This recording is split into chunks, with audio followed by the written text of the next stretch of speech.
Yeşaya 6-cı fəsil. Yeşayanın görüntüsü. Padşah Uzziya ölən il mən Xudavəndi gördüm. O, uca və əzəmətli taxta oturmuş və geyimlərinin ətəyi məbədin döşəməsini örtmüşdü. Onun ətrafında seraflar dayanmışdı. Hər birinin 6 qanadı var idi. Qanadının ikisi ilə üzlərini, ikisi ilə ayaqlarını örtmüş, ikisi ilə uçurdular.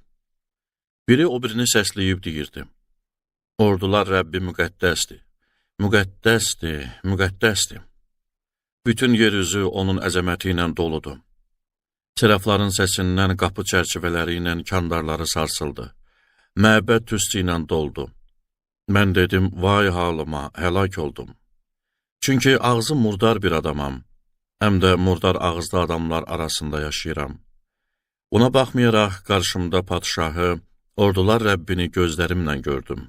Seraflardan biri mənə tərəf uçdu. Əlində də maşa ilə qurbangahdan götürdüyü yanar kömür var idi. O, kömürlə dodaqlarıma toxunaraq dedi: Budur, bu kömür dodaqlarına dəydi. Pisliyin silindi, günahım bağışlandı. Sonra Xudavəndin səsini eşitdim. Kimi göndərim? Bizim üçün kim gedəcək? Mən dedim, mən buradayam, məni göndər. O dedi, ged bu xalqa bunu çatdır. Eşitdikcə eşidəcəksiniz, amma anlamayacaqsınız. Gördükcə görəcəksiniz, amma qanmayacaqsınız. Bu xalqın ürəyini kütləşdir, qulaqlarını ağır eşidən elə, gözlərini yum ki, gözləri ilə görməsinlər, qulaqları ilə eşitməsinlər, ürəkləri ilə anlamasınlar və mənə sarı dönüb şəfa tapmasınlar. Nə vaxtadək, ya Xudavənd, deyə soruşdum. Rəbb cavab verdi.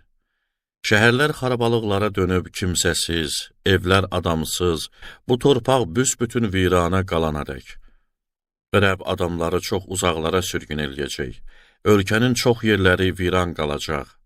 Xalqın onda biri qalsa belə, ölkə yenə dağılacaq.